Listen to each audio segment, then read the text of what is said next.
আজকের এই ভিডিওটি কোনো সাধারণ টিপস নয়। আজ আমি তোমার জীবনের সবথেকে বড় সমস্যার সমাধান করতে এসেছি। তুমি কি চাও না তোমার পছন্দের মানুষটা সারা জীবন তোমার হাতটা ধরে থাকুক? তুমি কি চাও না যতই ঝড় আসুক তোমাদের সম্পর্কের বাঁধন যেন এক চুলও না নড়ে? হ্যাঁ বন্ধু, আজ আমি তোমাকে এমন কিছু গোপন কথা বলবো যা কোনো স্কুল কলেজে শেখানো হয় না। আজ আমি তোমাকে শেখাবো সম্পর্ক টেকানোর সেই জাদুকরি মন্ত্র যা মেনে চললে পৃথিবীর কোনো শক্তি তোমাদের আলাদা করতে পারবে না। পৃথিবীর কোনো শক্তি তোমাদের আলাদা করতে পারবে না। আজ আমি কথা বলবো সেই মনস্তত্ত্ব নিয়ে যা বুঝলে তুমি মানুষের মনের রাজা হতে পারবে। তো আজকের ভিডিওটি তাদের জন্য যারা ভালোবাসতে জানে কিন্তু ধরে রাখতে গিয়ে হিমশিম খাচ্ছে, যারা ভালোবাসতে জানে কিন্তু ধরে রাখতে গিয়ে হিমশিম খাচ্ছে, তাদের জন্য স্পেশালি আজকের ভিডিওটি। আজ আমি অন্ধকার মনের কোণে আশার আলো জ্বালাবো। যদি তুমি চাও তোমার সম্পর্কটা সারা জীবন অমলিন থাকুক, সুন্দর থাকুক, তবে আজকের এই ভিডিওর প্রতিটি কথা তোমার জন্য। একদম শেষ পর্যন্ত থেকো, কারণ শেষের কথাগুলো তোমার জীবন বদলে দিতে পারে। তো এখন জানা যাক সম্পর্ক কেন নড়বড়ে হয়ে যায়। দেখো বন্ধু, সমস্যাটা কোথায় হয় জানো? আমরা সম্পর্ক তৈরি করতে জানি কিন্তু সেটাকে পরিচর্যা করতে জানি না। চাণক্য একটা কথা বলেছিলেন, একটি গাছ যেমন জল ছাড়া বাঁচে না, একটি সম্পর্কও তেমন বিশ্বাস আর সম্মান ছাড়া বাঁচে না। তাই কি করতে হবে? তুমি লক্ষ্য করে দেখেছো সম্পর্কে শুরুতে আমরা কত মিষ্টি মিষ্টি করে কথা বলি, কিন্তু সময় যত যায় আমাদের গলার স্বর চড়তে থাকে। আমরা তুচ্ছ কারণে সঙ্গীকে তুই তোকারি বা অপমানজনক কথা বলে ফেলি। মনোবিজ্ঞান বলছে মানুষ সব ভুলে যায় কিন্তু অপমানের আঘাত ভোলে না। তুমি যদি তাকে কথায় কথায় ছোট করো তবে সে তোমার থেকে দূরে সরতে বাধ্য হবে। অতিরিক্ত অধিকার বোধ, তুমি ভাবছো তাকে সারাক্ষণ আগলে রাখা মানেই ভালোবাসা, কিন্তু মনে রাখবে হাতের মুঠোই বালি যত চেপে যা মানে জোরে চাপবে বালি তত দ্রুত বেরিয়ে যাবে। তুমি যখন তাকে সন্দেহ করো, তার পাসওয়ার্ড চাও, সে কার সাথে কথা বলছে তা নিয়ে অশান্তি করো, তখন তুমি তাকে ভালোবাসছো না, বরং তাকে একটা খাঁচায় বন্দি করছো। আর খাঁচা যতই সোনার হোক, পাখি কিন্তু মুক্তিই চাই। এটা আমাদের অতীত নিয়ে ঘাটাঘাটি করা, এটা আমাদের একটা মস্ত বড় রোগ। ঝগড়া হয়েছে আজকের বিষয় নিয়ে আর তুমি টেনে আনলে 3-4 বছর আগের কোনো একটা ভুল। এই যে পুরনো কাসুন্দি ঘাটা, পুরনো অতীত নিয়ে ঘাটা, এটা সম্পর্কের বিষ। দার্শনিকরা বলেন অতীত হলো শ্মশান, সেখানে কেবল ছাই থাকে, আগুন নয়। তুমি যদি সারাক্ষণ ছাই নাড়াচাড়া করো তবে তোমার হাতই কালো হয়ে যাবে। তাই সম্পর্ককে সারা জীবন বাঁচিয়ে রাখার মহা সমাধান কিভাবে চলবে তুমি, পুরোটা স্টেপ বাই স্টেপ বুঝিয়ে দিচ্ছি বন্ধু, বুঝিয়ে দিচ্ছি, মন দিয়ে শোনো। আমি তোমাকে A to Z বিশ্লেষণ করে দিচ্ছি যে তোমাকে ঠিক কি কি করতে হবে, এবং এই পয়েন্টগুলো তোমার বাস্তব জীবনের উদাহরণ দিয়ে তুমি বুঝে নাও। প্রথমত, সম্মানের আসন সবার উপরে। শুনতে অবাক লাগলেও এটাই সত্যি। ভালোবাসার চেয়েও সম্পর্কের ক্ষেত্রে সম্মান অনেক বেশি দামি। ভালোবাসার চেয়েও সম্মান অনেক দামি। তুমি তাকে অনেক ভালোবাসো কিন্তু লোক সমাজে তাকে অপমান করো, তবে সেই ভালোবাসার কোনো দাম নেই। ধরো তোমার সঙ্গী কোনো একটা ভুল করে ফেলেছে, তুমি সবার সামনে তাকে বকাঝকা না করে আড়ালে গিয়ে তাকে বুঝিয়ে বলো। যখন সে দেখবে তুমি তার সম্মান রক্ষা করছো, তখন সে তোমার জন্য প্রাণ দিতেও দ্বিধা করবে না। চাণক্য বলেছিলেন সম্মান হলো সেই আঠা যা দুটো মানুষের মনকে জুড়ে রাখে। দ্বিতীয়ত, শোনার অভ্যাস করো, শুধু বলা নয়। আমরা সবাই চাই অন্যজন আমার কথা শুনুক, কিন্তু খুব কম মানুষ আছে যারা অন্যের কথা মন দিয়ে শোনে। মনোবিজ্ঞান বলে যখন কেউ তার মনের কথা কাউকে বলতে পারে এবং অন্যজন তা মন দিয়ে শোনে, তখন তাদের মধ্যে এক গভীর মানসিক বন্ধন তৈরি হয়। সে যখন অফিস বা কলেজ থেকে ফিরে কোনো সমস্যার কথা তোমাকে বলছে, তখন তাকে জ্ঞান না দিয়ে আগে তার কথাগুলো শোনো, মন দিয়ে শোনো, তাকে বুঝতে দাও যে তুমি তার পাশে আছো। আমি আছি তো, এই যে একটা বাক্য 10টা দামি গিফটের চেয়ে শক্তিশালী, এই কথাটা তাকে বলো। তো এখানে একটা গোপন কথা বলি, তুমি যদি সারাক্ষণ তার পেছনে আঠার মতো লেগে থাকো তবে সে তোমাকে সস্তা মনে করবে। মাঝে মাঝে নিজেকে একটু ব্যস্ত রাখো, নিজের একটা আলাদা জগৎ তৈরি করো। তুমি যদি সারাদিন মেসেজ না করে নিজের কাজে মগ্ন থাকো, যখন সে দেখবে তুমি নিজের জীবন নিয়ে সিরিয়াস, তোমার একটা ব্যক্তিত্ব আছে, তখন সে নিজেই তোমার মনোযোগ পাওয়ার জন্য ছটফট করবে। মানুষ সেই জিনিসেরই অভাব বোধ করে যা সে সহজে পায় না। নিজেকে একটু দামি করো বন্ধু, দেখবে সম্পর্কের সমীকরণ বদলে গেছে। পৃথিবীর কোনো মানুষ নিখুঁত নয় বন্ধু। তুমিও নও নিখুঁত, সেও নিখুঁত নয়। স্বামী বিবেকানন্দ বলেছিলেন, ক্ষমা হলো বীরের ধর্ম। যদি কোনো ছোটোখাটো ভুল সে করে ফেলে, তবে সেটা নিয়ে দিনের পর দিন অশান্তি না করে ক্ষমা করে দাও। কিন্তু মনে রাখবে, ক্ষমা মানে এই নয় যে তুমি তার অন্যায়কে প্রশ্রয় দেবে। অন্যায় আর ভুলের মধ্যে পার্থক্য বুঝতে শেখো। একটা সুন্দর, মানে খুব সুন্দর কথা আছে, একসাথে থাকো, একসাথে থেকো, কিন্তু একে অপরকে গিলে ফেলো না। তোমাদের দুজনেই আলাদা মানুষ, তার আলাদা বন্ধু আছে, তোমারও আলাদা বন্ধু আছে। তাকে তার মতো থাকতে দাও। সে যখন দেখবে তোমার সাথে থাকলে সে নিজের মতো থাকতে পারে, তখন সে তোমার কাছেই বারবার ফিরে আসবে। একটা সুন্দর সম্পর্ক মানে দুজন মানুষের মিলেমিশে থাকা, একে অপরের ওপর আধিপত্য বিস্তার করা নয়। তুলনা করবে না, কখনোই তাকে অন্য কারোর সাথে তুলনা করবে না। ওর বয়ফ্রেন্ড তো এটা দিয়েছে, ওর গার্লফ্রেন্ড তো কত সুন্দর রান্না করে, এই কথাগুলো তলোয়ারের মতো হৃদয়ে গেঁথে যায়। মনে রাখবে, তোমার কাছের মানুষটা অদ্বিতীয়, তার মতো দ্বিতীয় আর কেউ নেই। কখনোই তুলনা করবে না। আর তৃতীয় ব্যক্তিতে কোনো মতেই তোমাদের সম্পর্কে ঢুকতে দেবে না। তোমাদের মধ্যে যাই হোক, সেটা যেন ঘরের ভেতরেই থাকে। বন্ধু বান্ধব বা আত্মীয় স্বজনকে তোমাদের ঝগড়ার ভাগ দিও না।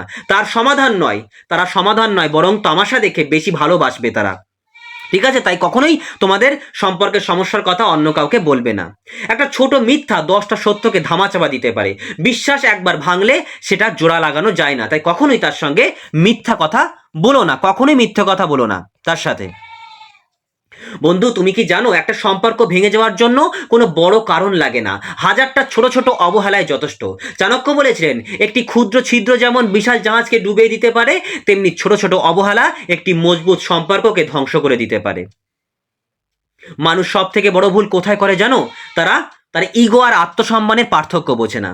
ধরো তোমাদের মধ্যে একটা সামান্য কারণে ঝগড়া হয়েছে, তুমি জানো যে ভুলটা তোমারই ছিল, কিন্তু তুমি ফোন করছো না, কারণ তুমি ভাবছো ও কেন আগে ফোন করবে না। এটা হলো ইগো। এই ইগো তোমার সম্পর্ককে কুড়ে কুড়ে খাবে। তাই সমাধান কি হবে? যদি তুমি জানো যে তুমি ভুল করেছো, তবে মাথা নত করতে শেখো। মনে রাখবে, যে গাছ ফল দেয় সে সবসময় ঝুঁকে থাকে, কিন্তু যদি দেখো অন্যজন তোমাকে বারবার বিনা কারণে অপমান করছে, তবে সেখানে নিজের সম্মান বজায় রাখা জরুরি। সম্পর্কে সরি বলা মানে তুমি ছোট হয়ে যাওয়া নয়, বরং তুমি প্রমাণ করলে যে তোমার কাছে ইগোর চেয়ে সম্পর্কের দাম বেশি। মনোবিজ্ঞানে একটা কথা আছে, the more you chase the faster they run. অর্থাৎ তুমি কাউকে যত বেশি তাড়া করবে, সে তত দূরে পালাবে। ধরো একটা বিড়ালকে তুমি যদি জোর করে ধরতে যাও, সে পালিয়ে যাবে, কিন্তু তুমি যদি একটা জায়গায় চুপ করে বসে থাকো আর তাকে খাবার দেখাও, সে নিজেই তোমার কাছে আসবে। তাই কি করবে? তুমি যদি সারাক্ষণ তাকে মেসেজ করো, তুমি কেন পাল্টে গেলে, কেন আগের মতো ভালোবাসো না, তবে সে বিরক্ত হবে। তার বদলে তুমি নিজের কাজে ব্যস্ত হয়ে যাও, নিজের প্যাশন নিয়ে কাজ করো।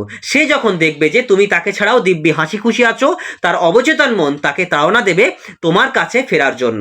আর এটাকেই বলা হয় ফেয়ার অফ লস, বা হারানোর ভয়। এই ভয়টা তার মনে জাগিয়ে তোলা খুব জরুরি একটা জিনিস। একজন মহান দার্শনিক বলেছিলেন, যিনি তোমার নীরবতা বোঝেন না, যিনি তোমার শব্দগুলো কোনোদিন বুঝবেন না। যিনি তোমার নীরবতা বোঝেন না, তিনি তোমার শব্দগুলো কোনোদিন বুঝবেন না। সম্পর্ক তখনই অমর হয় যখন কথা না বলেও মনের ভাব আদান প্রদান করা যায়। আমরা সারাক্ষণ কথা বলে সব পরিষ্কার করতে চাই, কিন্তু মাঝে মাঝে চুপ থাকাটাও একটা বড় উত্তর। ধরো তোমার সঙ্গী যে যখন খুব রেগে আছে, তখন তুমিও যদি পাল্টা চিৎকার করো, তবে সেটা হবে আগুনের ওপর পেট্রোল ঢালা। তার চেয়ে তখন তুমি চুপ থাকো। সে যখন শান্ত হবে, তখন সে নিজেই তার আচরণের জন্য লজ্জিত হবে। এই যে ধৈর্য, এই ধৈর্যটাই আজকের জেনারেশনের মধ্যে একদম নেই, আর সেই জন্যই অনেক সম্পর্ক এইভাবে ভেঙে যাচ্ছে। 10টি কঠোর সত্য যা সম্পর্ককে লোহার মতো শক্ত করবে। খুব সুন্দর সত্য, খুব ভালো করে মন খুলে শুনে নাও। এখানে আমি সেই দামি কথাগুলো বলছি যা মানুষ শুনতে চায়, কিন্তু এটাই বাস্তব। প্রথমত, মানুষকে বদলানোর চেষ্টা করো না। তুমি যাকে ভালোবাসছো তাকে তার মতো করেই ভালোবাসো। তাকে নিজের ছাঁচে ঢালতে গিয়ে তুমি তার আসল সত্তাটাই মেরে ফেলো, আর মৃত মানুষের সাথে প্রেম করা যায় না। দ্বিতীয়ত, আর্থিক স্বচ্ছতা। শুনতে খারাপ লাগলেও এটাই বাস্তব। অভাব যখন দরজায় এসে দাঁড়ায়, ভালোবাসা তখন জানালা দিয়ে পালায়। চাণক্য বলেছেন, অর্থহীন মানুষের কোনো মিত্র নেই। তাই সম্পর্ককে সুন্দর রাখতে গেলে দুজনেই স্বাবলম্বী হওয়ার চেষ্টা করো, দুজনেই রোজগার করার চেষ্টা করো, অর্থ উপার্জন করার চেষ্টা করো। একে অপরের আয়ের ওপর শুধু নির্ভর করো না, বরং একে অপরের শক্তি হও। তৃতীয় ব্যক্তির প্রবেশ নিষেধ করো। তোমাদের বেডরুমের কথা যেন ড্রয়িং রুম পর্যন্ত না পৌঁছায়। এমনকি তোমার প্রিয় বন্ধু বা মা বাবাকেও তোমাদের ব্যক্তিগত ঝগড়ার বিচারক বানিও না। তারা তাদের দৃষ্টিভঙ্গি দিয়ে বিচার করবে, যা তোমাদের দূরত্ব আরো বাড়াবে। চতুর্থ, শারীরিক আকর্ষণের বাইরে ভাবো। শরীর আজ আছে কাল নেই, বার্ধক্য আসবে, কিন্তু মনের টান যদি অটুট থাকে তবে 80 বছর বয়সেও পার্কের বেঞ্চে বসে হাত ধরে সূর্যাস্ত দেখাও সম্ভব। পঞ্চমত, প্রশংসা করতে শেখো। আমরা সমালোচনা করতে ওস্তাদ, কিন্তু প্রশংসা করতে কার্পণ্য করি। সে যদি আজ ভালো রান্না করে বা ভালো কোনো কাজ করে তবে বুক চিরে তার প্রশংসা করো। মানুষের মন প্রশংসার কাঙাল। বন্ধু, আমি জানি তুমি আজ হয়তো খুব কষ্টে আছো। হয়তো তুমি ভিডিওটা দেখছো কারণ তোমার সম্পর্কটা ঠিক নেই। তুমি ভাবছো সব তো শেষ হয়ে গেছে।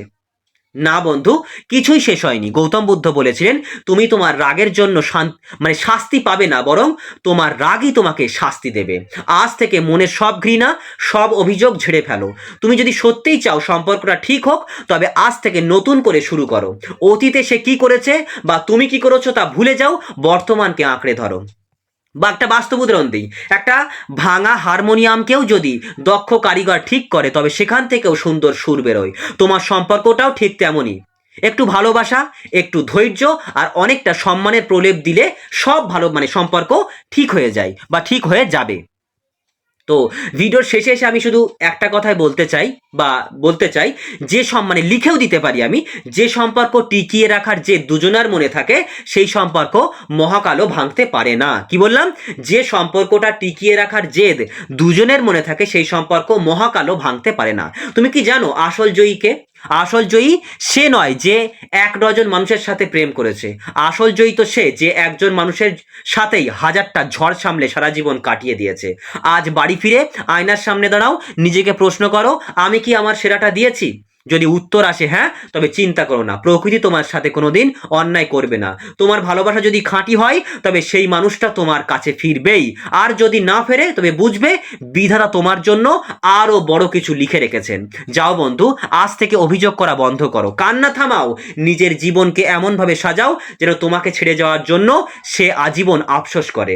আর যদি তোমরা একসাথে থাকতে চাও তবে আজ থেকেই একে অপরকে সম্মান দিতে শুরু করো। ভিডিওটা যদি সত্যিই তোমার হৃদয়ে আঘাত করে থাকে তবে লাইক দিও না, কিন্তু অন্তত একজনকে শেয়ার করো যার এই মুহূর্তে এই কথাগুলো শোনা খুব দরকার। আর কমেন্টে তোমার মনের কথা খুলে বলো, আমি নিজে তোমার কমেন্ট পড়ব এবং তার সমাধানের চেষ্টা করব। মনে রেখো, তুমি একা নও, আমি আছি, তোমার বিবেক আছে আর তোমার অসীম ক্ষমতা আছে। ভালো থেকো, লড়াই করো আর ভালোবাসাকে বাঁচিয়ে রাখো বন্ধু, ভালোবাসাকে বাঁচিয়ে রাখো। ভিডিওর শেষ প্রান্তে এসে আমি তোমাদের সাথে এমন একটা অনুভূতির কথা শেয়ার করতে চাই যা হয়তো আজ পর্যন্ত কেউ তোমাকে বলেনি। আমরা সারা জীবন শুধু পাওয়ার পেছনে ছুটি, কি পেলাম না এইসব খুঁজি। ও কেন আমাকে বুঝলো না, কেন আমার কপালে এত দুঃখ? কিন্তু বিশ্বাস করো, সম্পর্কের আসল সার্থকতা পাওয়ার মধ্যে নেই, সার্থকতা আছে হতে পারার মধ্যে। একটা বাস্তব কথা বলি, তুমি যদি কারোর জীবনে এমন একজন মানুষ হতে পারো যাকে মনে পড়লে তার ঠোঁটের কোণে একটু হাসি ফুটে ওঠে, তবেই জানবে তোমার জীবন সার্থক। তুমি কি জানো পৃথিবীর সব থেকে সুন্দর দৃশ্য কি? হিরে জহরাত 7 আশ্চর্যের কোনোটিই নয়। পৃথিবীর সব থেকে সুন্দর দৃশ্য হলো দুটো মানুষ যখন একে অপরের চোখের দিকে তাকিয়ে এটা অনুভব করতে পারে যে যাই হয়ে যাক এই মানুষটা আমাকে কোনোদিন ছেড়ে যাবে না। এই যে নিশ্চিন্ত হওয়ার অনুভূতি, এটার দাম কোটি টাকা দিয়েও কেনা যায় না। তাই চাণক্য একবার বলেছিলেন, যিনি তোমাকে বিপদে ত্যাগ করেননি তিনিই তোমার প্রকৃত বন্ধু এবং আত্মীয়।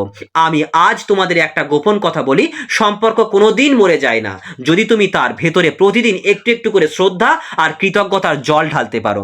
আজ রাতে ঘুমানোর আগে তোমার প্রিয় মানুষটির কথা একবার ভাবো, তার খারাপ দিকগুলি নয়, বরং তার সেই হাসিটার কথা ভাবো যা দেখে তুমি প্রথমবার প্রেমে পড়েছিলে, তার সেই ছোট ছোট যত্নের কথা ভাবো যা সে নিঃশব্দে তোমার জন্য করেছে।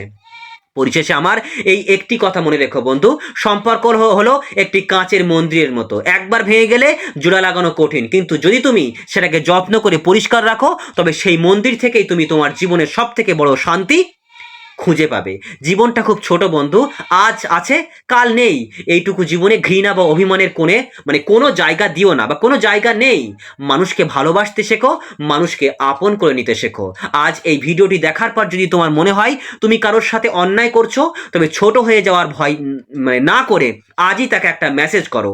আর যদি কেউ তোমার সাথে অন্যায় করে থাকে, তবে তাকে ক্ষমা করে দিয়ে নিজের মনটাকে হালকা করো। কারণ ক্ষমা হলো সেই সুগন্ধি যা ফুল পেশার পরেও পিষ্টকারীর হাতে লেগে থাকে, তাই না?